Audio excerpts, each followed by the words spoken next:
ইসলামে নামাজের গুরুত্ব অনেক। নামাজ ইসলামের দ্বিতীয় স্তম্ভ। বিচার দিবসে আল্লাহ পাক রব্বুল আলামিন সর্বপ্রথম বান্দার নামাজের হিসাব নেবেন।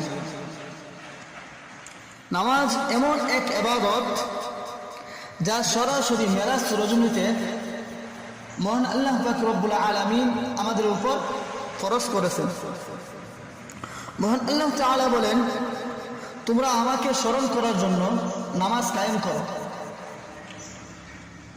তিনি ইরশাদ করেন, ইন্নাস সালাতা তানহা আনিল ফাহশাই ওয়াল মুনকার। নিশ্চয়ই নামাজ মানুষকে সকল প্রকার ফাহেসা কাজ থেকে বিরত রাখে, মানে খারাপ কাজ থেকে, মন্দ কথা থেকে মানুষদেরকে বিরত রাখে। রাসূলুল্লাহ সাল্লাল্লাহু আলাইহি ওয়াসাল্লাম ইরশাদ ফরমান,